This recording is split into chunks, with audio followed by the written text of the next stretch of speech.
You are listening to the Intrepid radio program with Scotty Roberts. Intelligent Talk.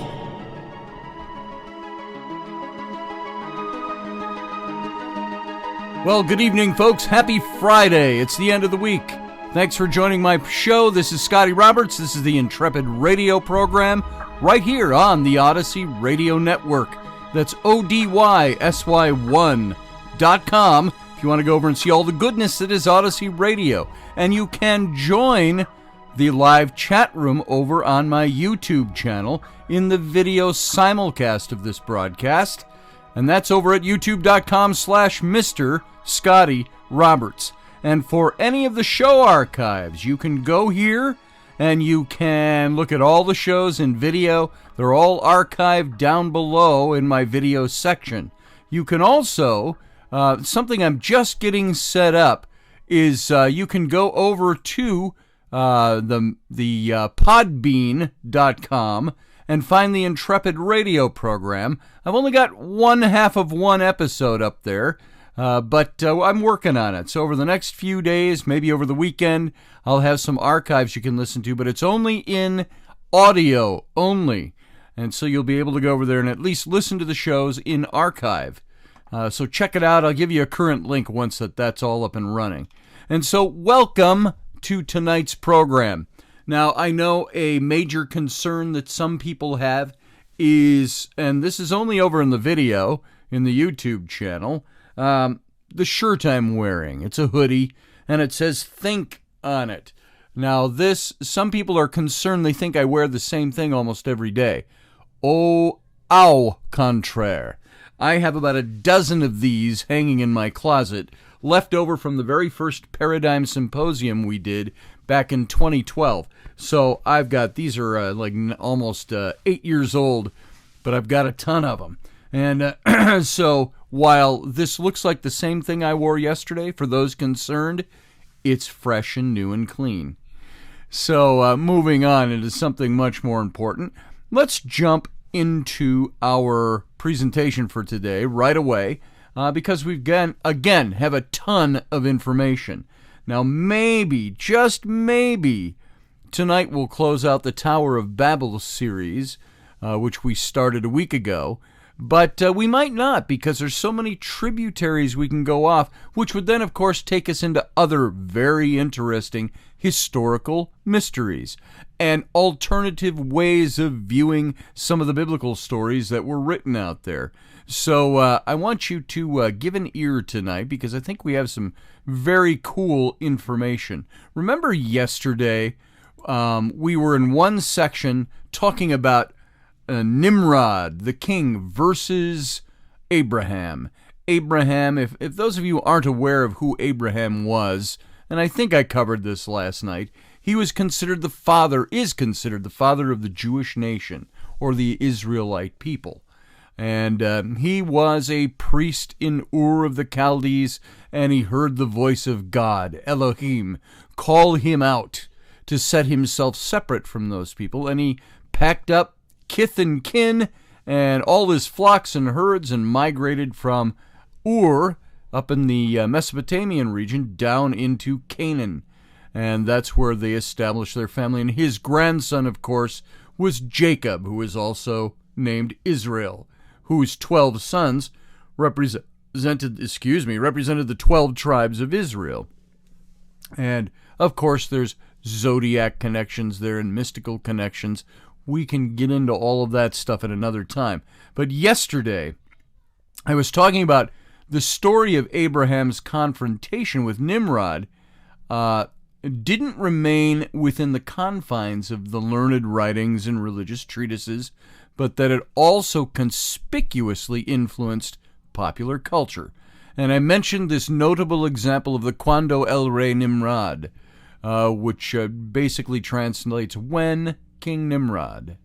And it's not asking a question, it's just saying when King Nimrod, it's almost like ... did this or that or the other thing. And one of the most well-known folk songs in Ladino, which was the Judeo-Spanish language in the day, apparently written during the reign of King Alfonso X, which is of Castile. And that was right during the mid-1200s A.D. And it begins with the words, when King Nimrod went out into the fields, and etc. And it was a song that gives a poetic account of the persecutions perpetrated by the cruel Nimrod and the miraculous birth and the deeds of the Savior, Abraham. And a savior in a sense, that he was the savior. He was called out by God to establish, really establish the Jewish people. Even though he wasn't Jewish, he was Semitic. He was Mesopotamian. And I said I was going to find that poem and read that to you. And I did. We couldn't find it during the show yesterday. But anachronistically, Abraham, who in the Bible is the very first of the Jews, even though Jewish religion didn't exist yet, he was the ancestor of all who followed. And his appellation, Avinu, our father, is in the Judeo-Spanish song Already Born, in the Juderia, the modern Spanish, the Juderia, the Judeo-Spanish, the Djuderia, the Juderia.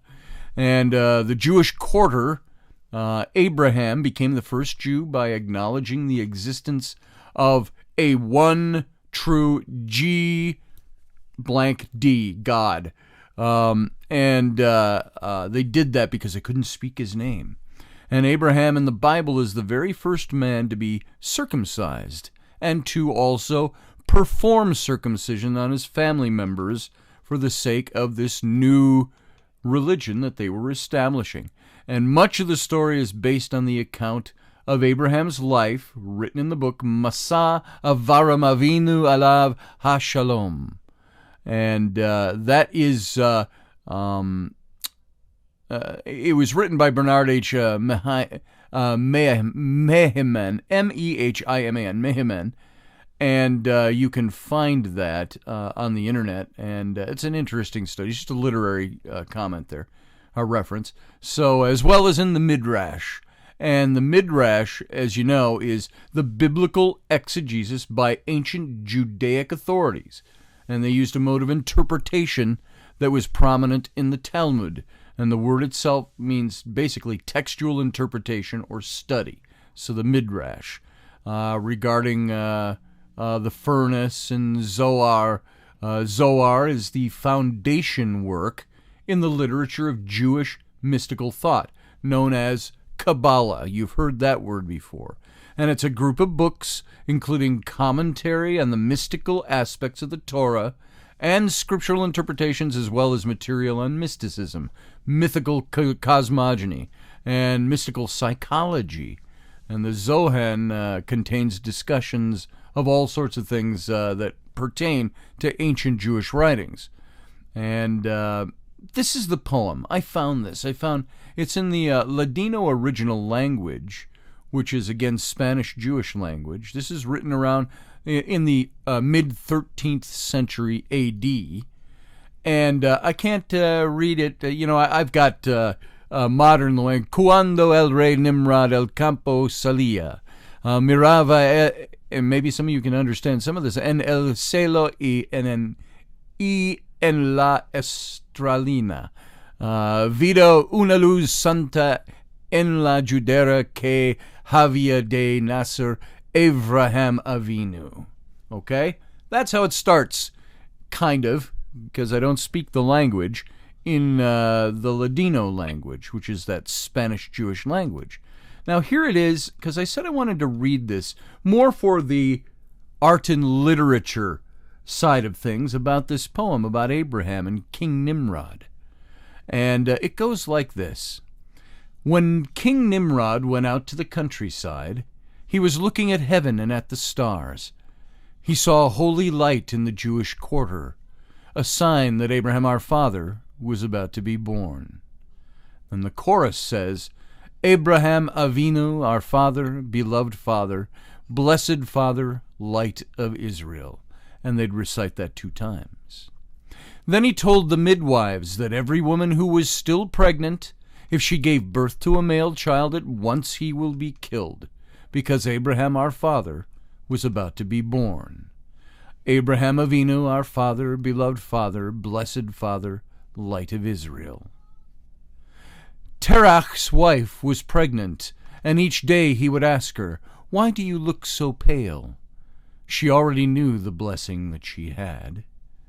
Abraham Avinu, our father, beloved father, blessed father, light of Israel. At the end of 9 months, she wanted to give birth. She walked through fields and vineyards. She didn't tell her husband anything. She found a cave. There she would give birth. Abraham Avinu, our father, beloved father, blessed father, light of Israel. At that time the newborn spoke. "Walk away from the cave, my mother. I have already found someone who will take me away. An angel from heaven will accompany me, because I am a child of the blessed God." Abraham Avinu, our father, beloved father, blessed father, light of Israel. After 20 days she went to visit him. She saw in front of her a young man leaping, looking at the sky and looking carefully, noticing everything, in order to know the God of truth. Abraham Avinu, our father, beloved father, blessed father, light of Israel. "Mother, my mother, what are you looking for here?" "I gave birth to a precious son here. I came to look for him here, if he is still here. If he is still alive, I will be consoled." Abraham Avinu, our father, beloved father, blessed father, light of Israel. "Mother, oh mother, what are you saying? How could you leave your precious son? After 20 days, how is it that you are visiting him? I am your precious son." Abraham Avinu, our father, beloved father, blessed father, light of Israel. "Look, mother, God is one. He created the heavens one by one. Tell Nimrod that he has lost his mind because he does not want to believe in the true one." Abraham Avinu, our father, beloved father, blessed father, light of Israel. The knowledge of Abraham's birth reaching King Nimrod. "Bring him here immediately before everyone else rebels, and say to me, they already believe in the true one." Abraham Avinu, our father, beloved father, blessed father, light of Israel. They brought him in great humility. He strongly seized the throne. "Tell me, evil one, why do you think you are God? Why do you not wish to believe in the true one?"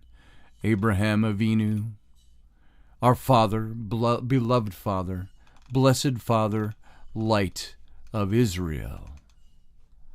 "Light a fiery furnace. Throw in the one who has learned immediately. Protect yourself from him because he is sharp.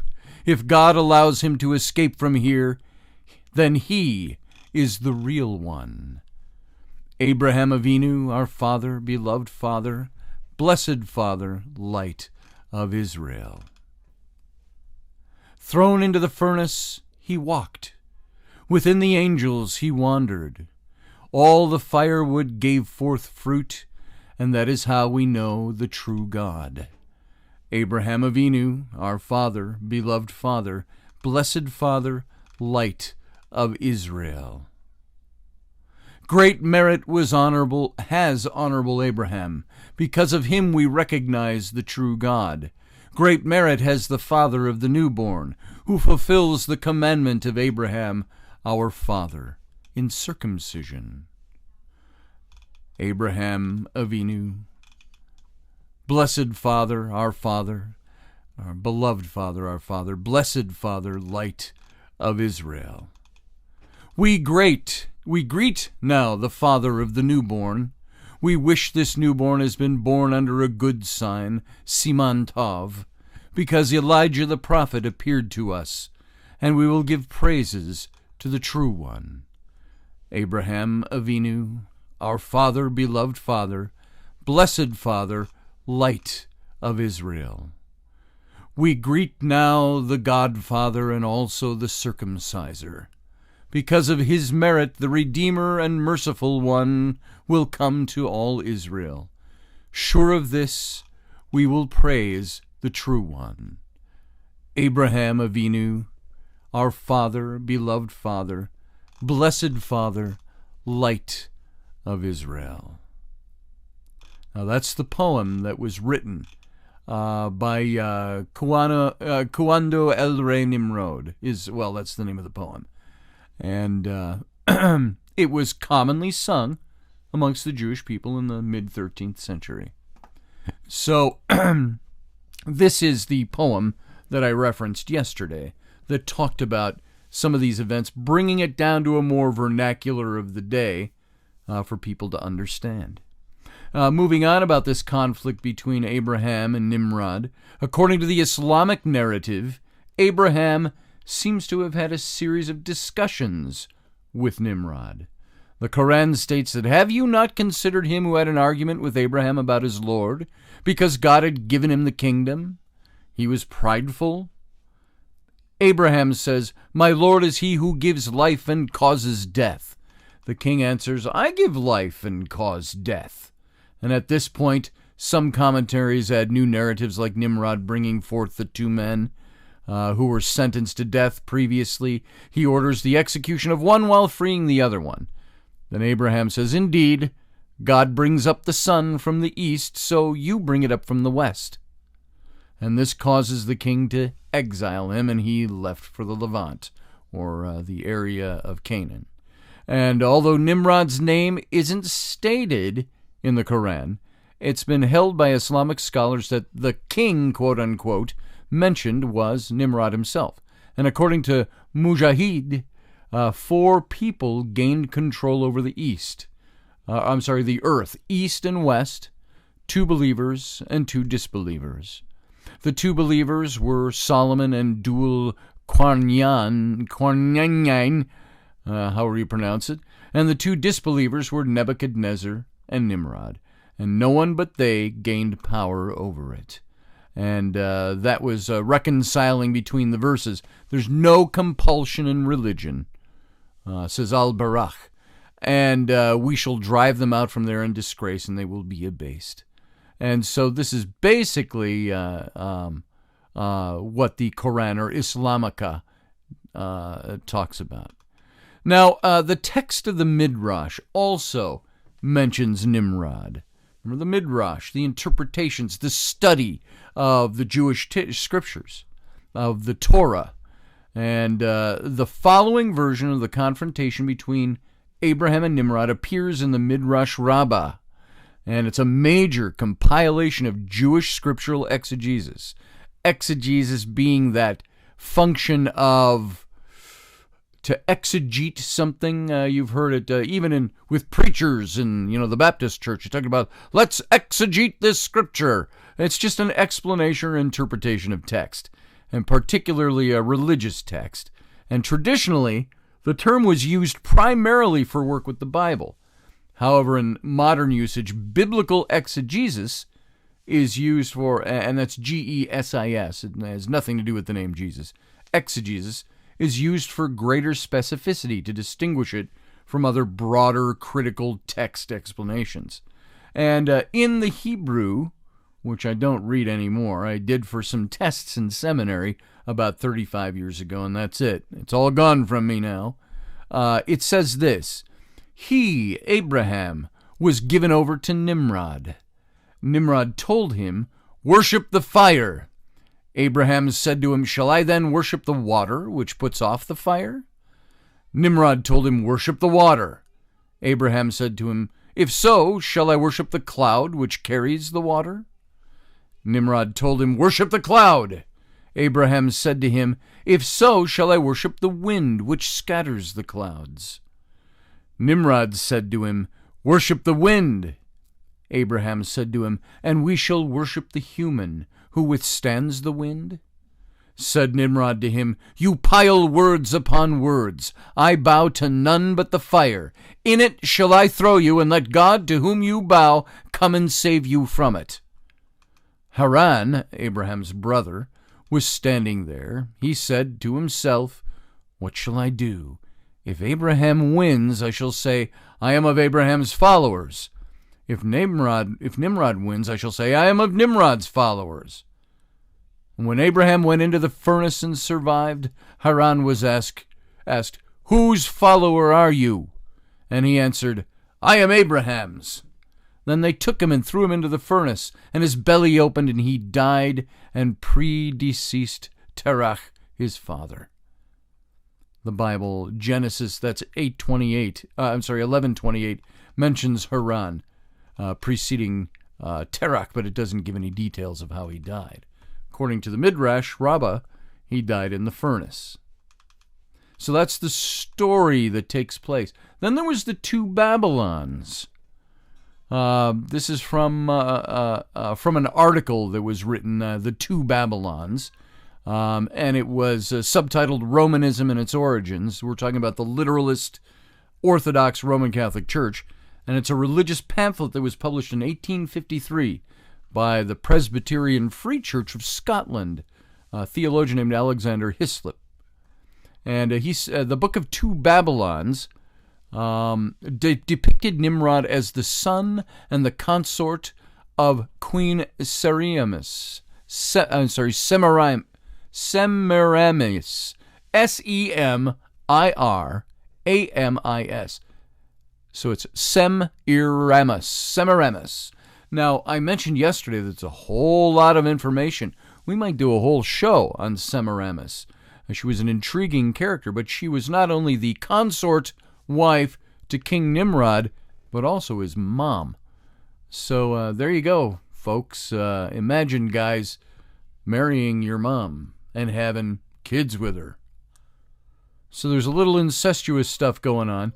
And Hislop, the author, associated her with the Whore of Babylon, which is mentioned in the scriptures. The Whore of Babylon, or Babylon the Great. It's the symbolic female figure and also the place of evil mentioned in the book of Revelation in the Bible.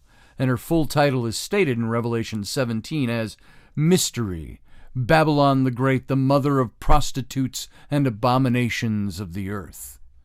So Hislop associated this Semiramis, the consort and mother of Nimrod, with the Whore of Babylon. Now, Hislop attributed to Semiramis and to Nimrod the invention of polytheism, and with it, godless worship. And their incestuous male offering was Tammuz. And Tammuz, later known by the alternative form Dumuzid, is an ancient Mesopotamian god associated with shepherds, who was also the primary consort of the goddess Inanna. And in Sumerian mythology, Dumuzid's sister was Geshtinana, the goddess of agriculture, fertility, and dream interpretation. And so this is who Hislop associated, all these gods. And this was, according to him, they founded Nimrod and Semiramis.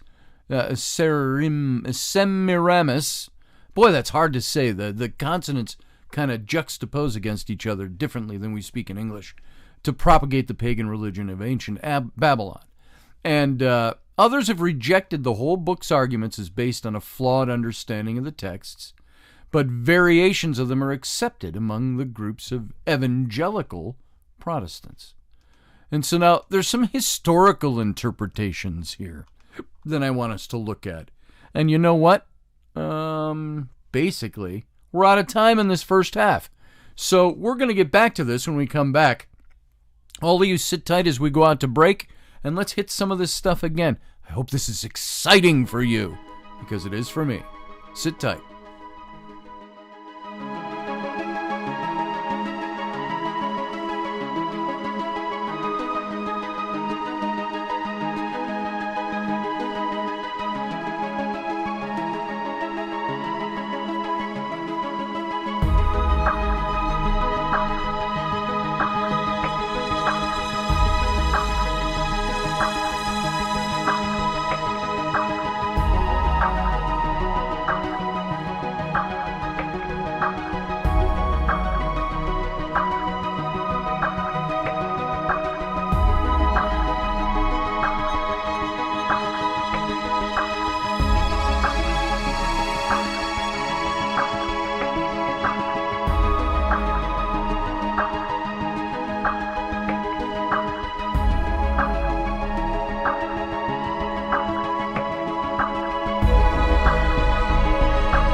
Okay, folks, we're back. Thanks for sitting through the break. Man, that first half went fast.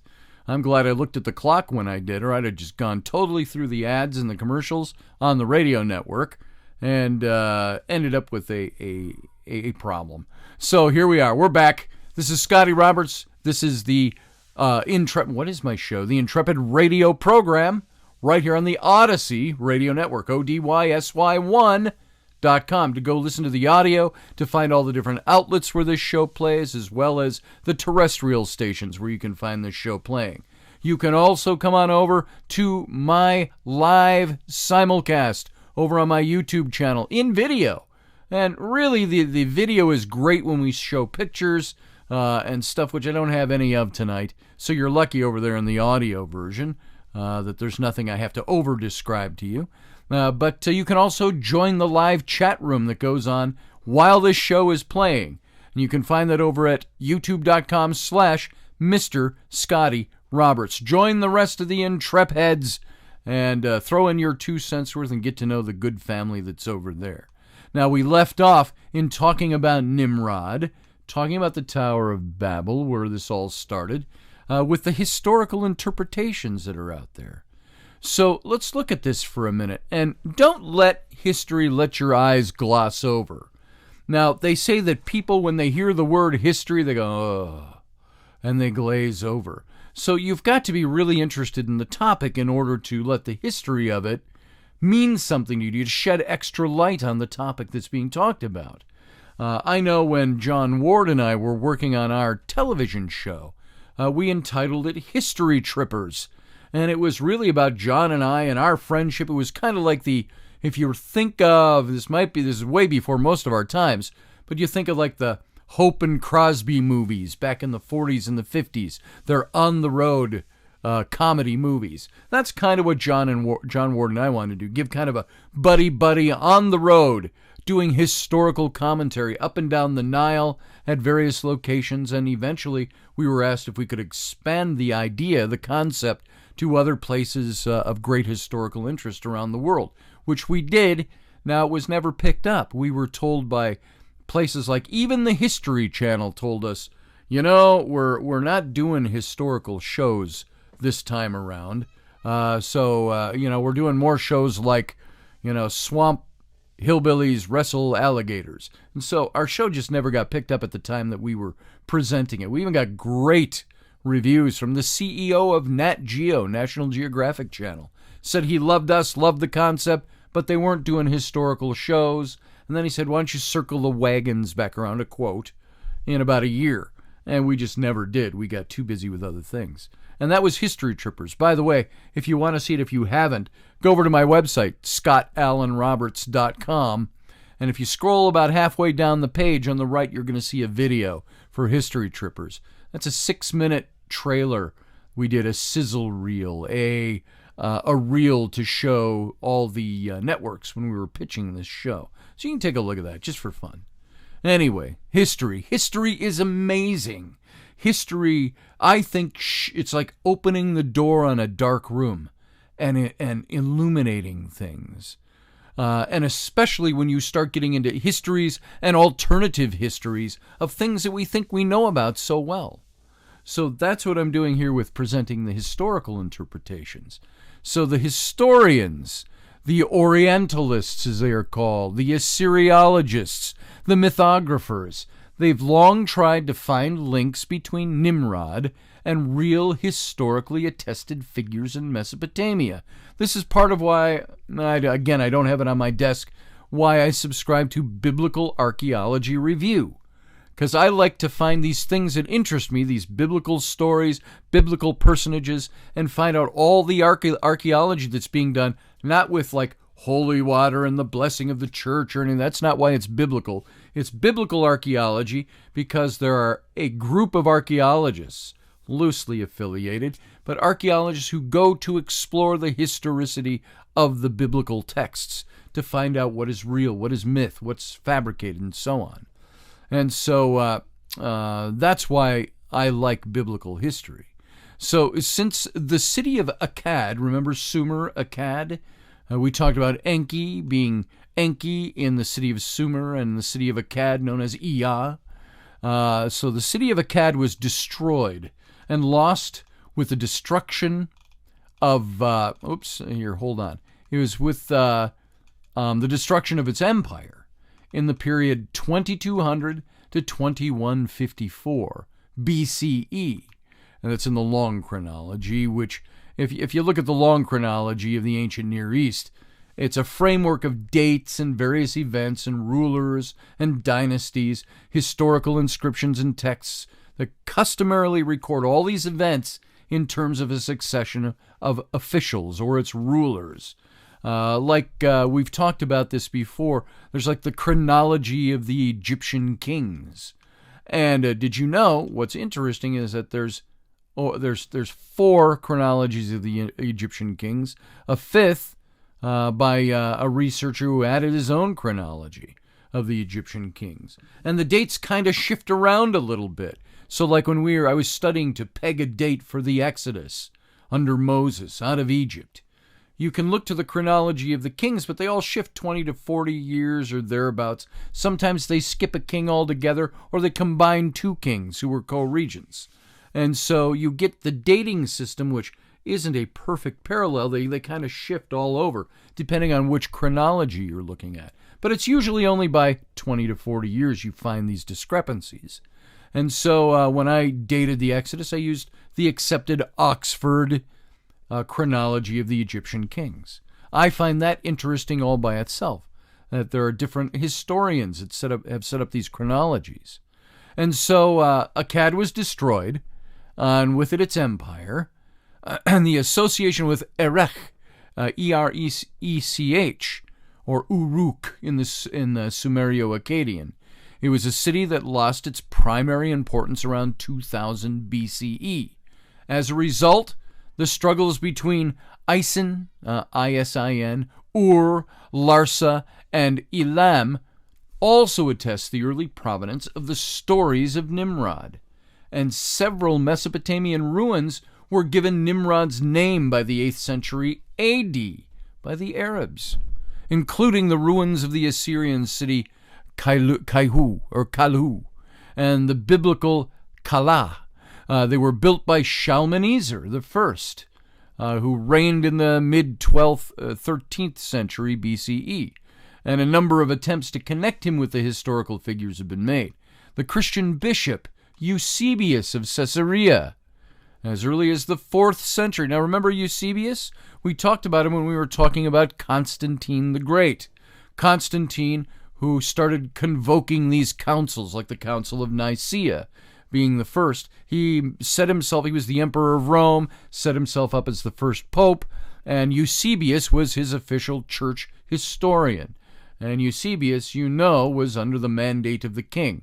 So as early as Eusebius in the 4th century AD noted that the Babylonian historian Berosus in the 3rd century BCE had stated that the first king after the flood was Eukoius of Chaldea, and Eusebius identified him with Nimrod.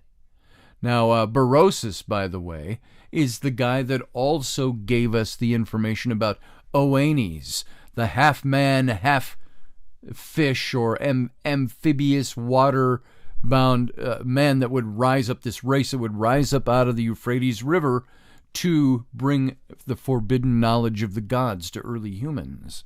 Berosus wrote of him, and that was in the 4th century. Now, George Syncellus. Some of these names, I gotta tell you, Syncellus, around 800 AD, also had access to Berosus, and he too identified Eukoisis with the biblical Nimrod. And more recently, Sumerologists have suggested additionally connecting both this Eukoius, E-U-E, so you know what I'm saying, E-U-E-C-H-O-I-O-S,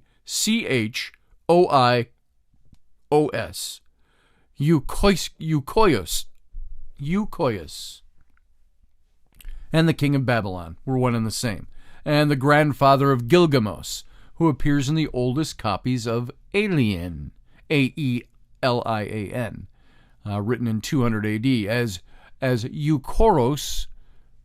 was the name he was given, and the name of the founder of Uruk, known from the cuneiform sources as Enmerkar.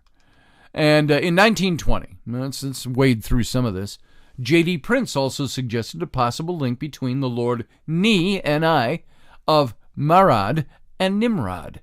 And he mentioned how Dr. Kraling was now inclined to connect Nimrod historically with Lugal Banda, a mythological king mentioned in Phobal, the historical texts in 1914, whose seat was at the city of Marad, Nimrod being the king. So you can start to see how all these historians, they start to take all these ancient texts and they start trying to put these things together.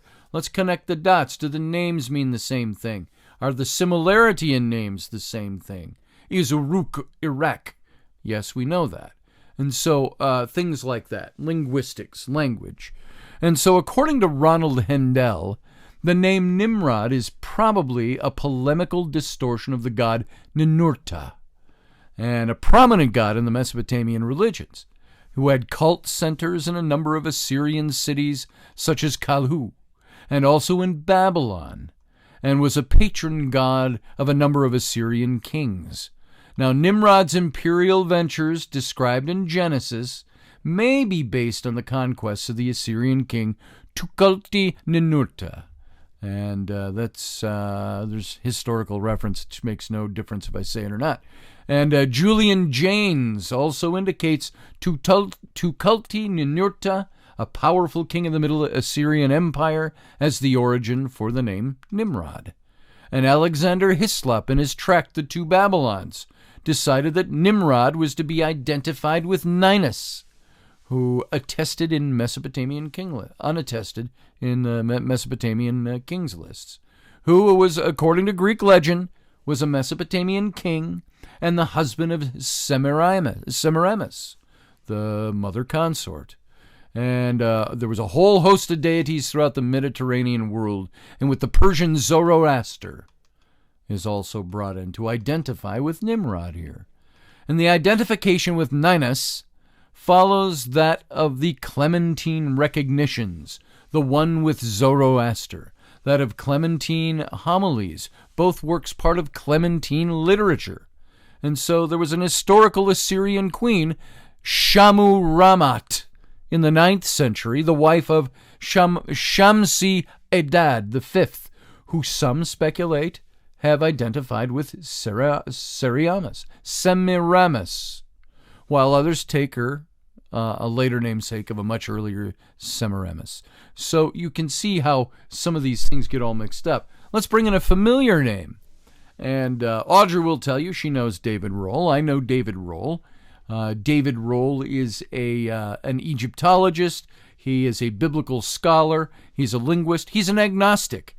He doesn't come from a believing point of view, but one of very curious about these things. David Rohl and I, we've had our differences. That doesn't mean his research is all wrong. It means a lot of his research is fantastic and phenomenal. I pulled from David Rohl. He gave this to me when I was asking him questions about it, about the whole I am that I am thing at the burning bush being a Mesopotamian wordplay, linguistically. So David Rohl's theory, Enmerkar was the Sumerian founder of Uruk and was the original inspiration for Nimrod, because the story of Enmerkar and the Lord of Aratta bears a few similarities to the legend of Nimrod and the Tower of Babel, and because the Kar, the K-A-R, in Enmerkar means hunter. And additionally, Enmerkar is said to have had ziggurats built in both Uruk and Eridu, which Rohl postulates was the site of the original Babylon. Now, Eridu, that's the city, if you look into the cuneiform tablets, we talked about this when I was talking about the Reptilians book that I wrote, and going into the history of Enki, the god Enki of the Anunnaki, that there was a cuneiform tablet called the Tale of Atrahasis, Atrahasis being the human king of Eridu, and Enki being the god, the patron god of Eridu, and the waters in the backwash of the Euphrates River in that region was the place that was known as the Serpent's Den, or Ea's Den. Ea being that Akkadian version of the name Enki. And that Atrahasis called out to his god, Enki, to help deliver them from bondage to the gods, the Anunnaki. And it was Enki, Ea, who rose up out of the Serpent's Den, the backwaters of the Euphrates, where he loved to live and dwell.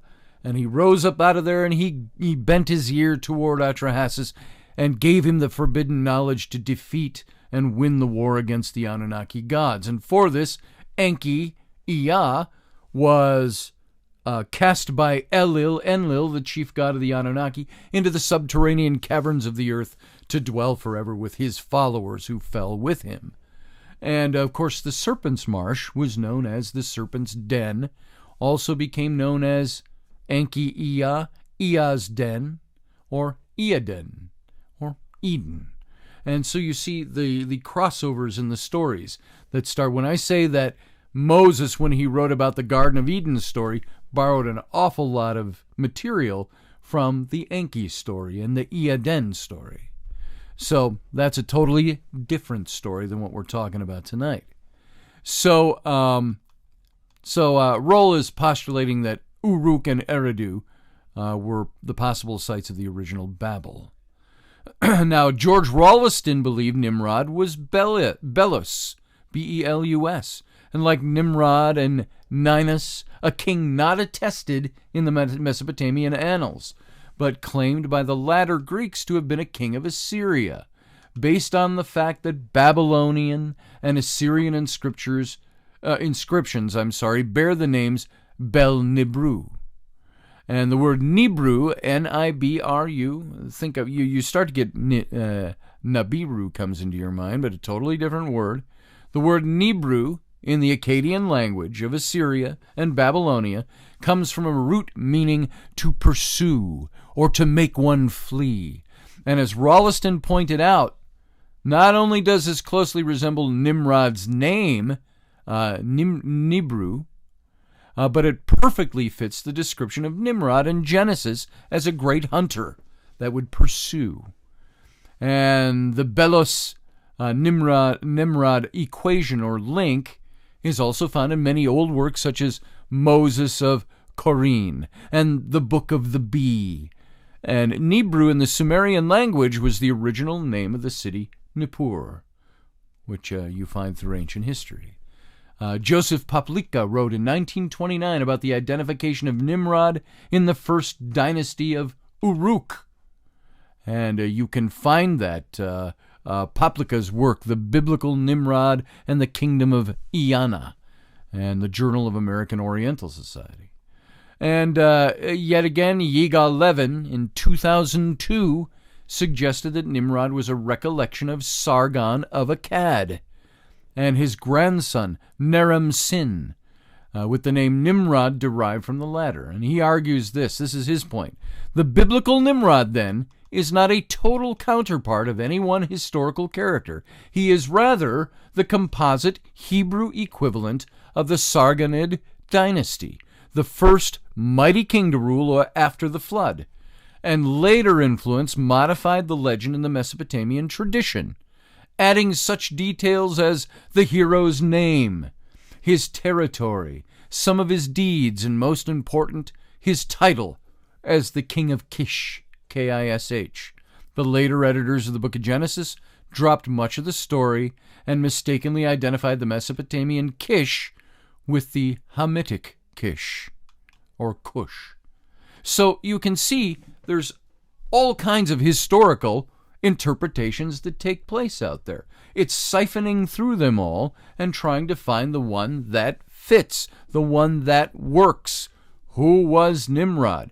He had associations or literary or linguistic connections to several kings. And you can see how it's very difficult to focus and center on the right guy. And in the biblical text, you have, as it was just said here by this last historian, Yigal Levin, who states that much of this stuff was dropped out of the original Genesis text when it was recompiled.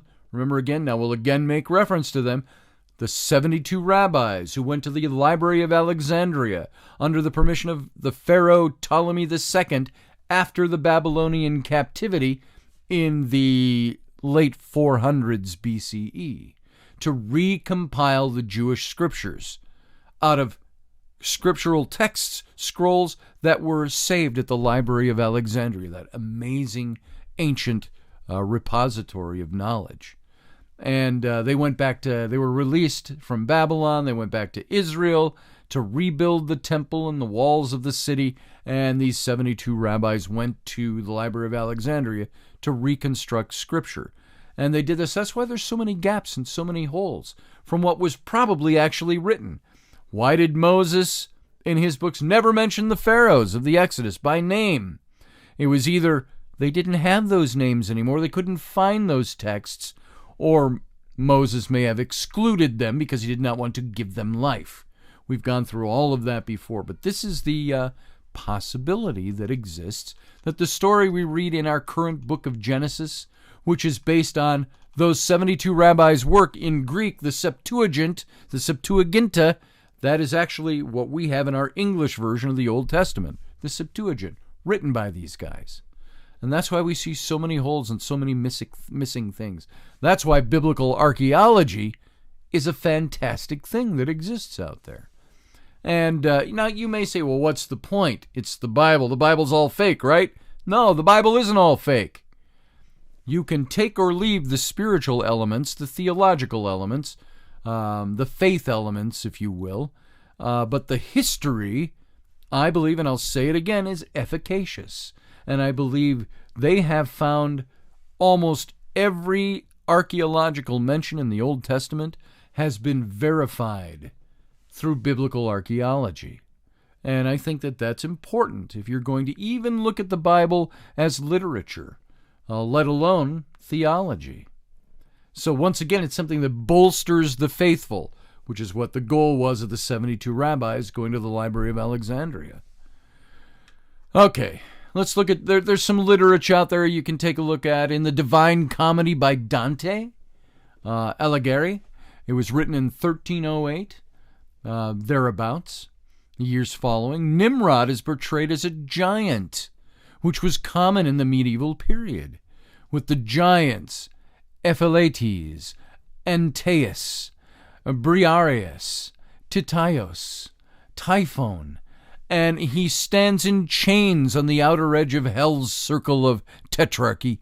His only line in the book is Raphael Mayembeke Zambi, Zabi Almi. I didn't want to give the zombie feel there, whose words unintelligibly emphasizes his guilt for the confusion of languages after the Tower of Babel. In The End of Satan by Victor Hugo, the same Victor Hugo who wrote The Hunchback of Notre Dame, that author, written in the 1850s, Nimrod is the sword symbol of war, attempting to reach the skies after having destroyed the earth. This unfinished text tries to compare biblical text and historical events, making out the taking of the Bastille a nearly religious theme. Remember that in the French Revolution, the storming of the Bastille? And in the Kate Daniels series by Ilona Andrews, written in 2007 to the present, it's a series of books. The protagonist, Kate Daniels, is the last daughter of an immortal who was originally known as Nimrod, the builder of towers. In the film The Bible, in the beginning, Nimrod's portrayed by the actor Stephen Boyd. Boom, that's 1966. So, in idiom, let's hit this before we're done tonight. In modern American English, the term is often used sarcastically to mean a dim-witted or a stupid person. We used to use that when we were kids, like Nimrod. It's a usage that was first recorded in 1932 and popularized by the Looney Tunes cartoon Bugs Bunny and Daffy Duck. They used, oh, what a Nimrod, who both sarcastically refer to the hunter Elmer Fudd as Nimrod. Did you know that? I didn't even know that before this. And that comes from a Dictionary of Jewish Usage, a guide to the use of Jewish terms by Rowan and Littlefield. So as an ironic connection between the mighty hunter and the poor little Nimrod, Elmer Fudd. And on that note, you know what? We've come to the end of the show. I think we may be off of the Tower of Babel now, but there's a lot of side tributaries I think we're going to start looking into. Because there's a lot of information out there. I hope you're enjoying this. I hope you enjoyed tonight's presentation. Thanks for being here. We'll see you after the weekend on Monday at 9 p.m. Central Standard Time right here. And in the meantime, have a great weekend. Oh, and on Sunday morning, 9 a.m. Central Time, 10 a.m. Eastern Time, 7 a.m. Left Coast Time. Join me right here on this channel. Not on Odyssey Radio, but right here on my channel for the live stream. It's Sunday. Until then.